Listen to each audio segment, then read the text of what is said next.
কে হতে চলেছে বাংলার পরের মুখ্যমন্ত্রী? সেটা নিয়ে অনেকের অনেক কল্পনা জল্পনা, অনেকের অনেক ভাবনা, অনেক অনেক বিশ্লেষণ, অনেক কিছু আছে। তো আমি ফ্যাক্ট অনুযায়ী বলছি।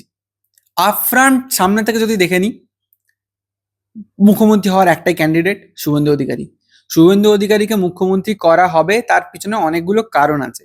দেখো, শুভেন্দু অধিকারী টিএমসির লোক ছিল। শুভেন্দু অধিকারীকে বিজেপিতে আনা হয়েছিল টিএমসিকে ভাঙার জন্য, অ্যান্ড সেই প্ল্যানটা বিজেপি সাকসেসফুল হয়েছে। বাট পশ্চিমবঙ্গে এমনও কিছু মানুষ আছে যারা শুভেন্দু অধিকারীকে মুখ্যমন্ত্রী হিসেবে চায় না, কারণ তার ব্যাকগ্রাউন্ড টিএমসির সাথে লিঙ্কড, তাই জন্যই চায় না। আচ্ছা, আবার শুভেন্দু অধিকারীকে বিজেপি মুখ্যমন্ত্রী করার জন্য সবার আগে রাখবে, তার কারণও আছে। শুভেন্দু অধিকারী এই মুহূর্তে পশ্চিমবঙ্গে একটা খুব বড় পাওয়ারফুল মুখ। ওই মানুষটা চাইলে একটা সরকার গঠন করতে পারে, ওই মানুষটা চাইলে এই মুহূর্তে একটা সরকারকে শেষ করে দিতে পারে। উনি টিএমসি সরকারকে শেষ করেছেন, উনি একটা সময় টিএমসি সরকারকে গঠন করেছিলেন, আবার আজকে উনি বিজেপি সরকার গঠন করেছে পশ্চিমবঙ্গে। ওনার কৃতিত্ব বিজেপিতে অনেক বড়। কিন্তু মানুষটার মধ্যে একটা সমস্যা আছে, কি মানুষটা অনেক উগ্র। মানে ওনার থেকে অনেক বেশি শিক্ষিত ধরনের মানুষ কিন্তু বিজেপি দলে আছে। তো আমার যেটা মনে হয় যে বিজেপির ফার্স্ট চয়েস যদি কেউ হয়, সেটা শুভেন্দু অধিকারী হবে। কারণ কোনো মতেই শুভেন্দু অধিকারীকে তারা গ্রিপ থেকে নড়াতে পারবে না, বা শুভেন্দু অধিকারীকে রাগাতে পারবে না। শুভেন্দু অধিকারীকে তাদের সাথে রেখেই চলতে হবে, কারণ ওই মানুষটা এখন বাংলার সব থেকে পাওয়ারফুল আর ইনফ্লুয়েন্সিয়াল নেতা বলা যেতে পারে।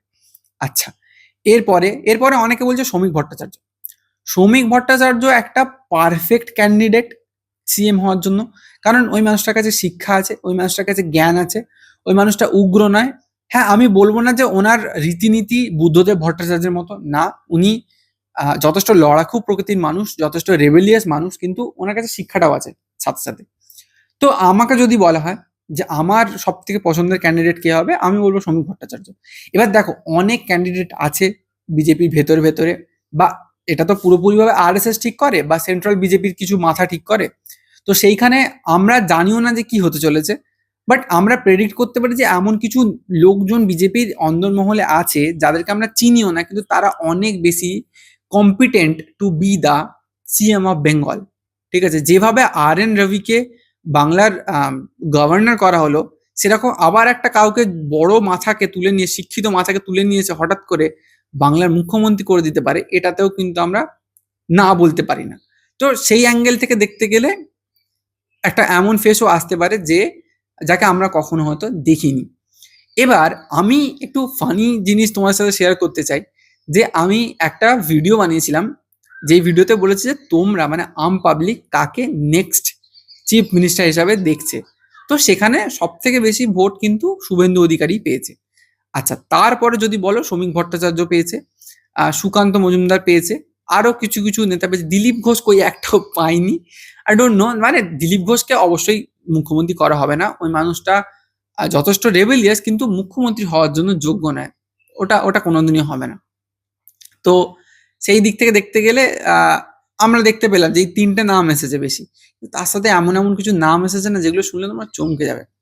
অনেকে অনেকে ইনক্লুডিং মাই ফাদার, সবাই বলছে মিঠুন চক্রবর্তীকে মুখ্যমন্ত্রী করা হোক, যেটা আমার মনে হয় না হবে বলে। আর তারপরে আরো কিছু নাম এসেছে, যেমন আমি বলছি, যেমন একজন বলছে হিরণকে মুখ্যমন্ত্রী করা হোক। আচ্ছা, এটা ফানি ওয়েতে বলছি। একজন বলছে রোদ্দুর রয়কে মুখ্যমন্ত্রী করা হোক। একজন বলছে দিদিকে আবার মুখ্যমন্ত্রী করে দেওয়া হোক। ইভেন একজন বলছে বিজয় থালাপতিকে নিয়ে আসো। ভাই, বিজয় থালাপতি এই মুহূর্তে তামিলনাড়ুর মুখ্যমন্ত্রী, এখানে মুখ্যমন্ত্রী হবে কি করে? অনেকে বলছে যোগী আদিত্যনাথ। যোগী আদিত্যনাথ বলছে যে আমার 22 কোটি লোককে উত্তরপ্রদেশে দেখবে কে, যদি আমি পশ্চিমবঙ্গের মুখ্যমন্ত্রী হয়ে যাই। তো এইসব অনেক রকমের মজার মজার কমেন্ট আসছে।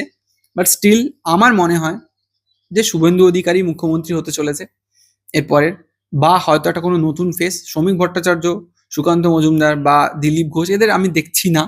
কারণ এদের ওপরে আছে শুভেন্দু অধিকারী। যদি শুভেন্দু অধিকারী না হয়, এরা কেউ হবে না।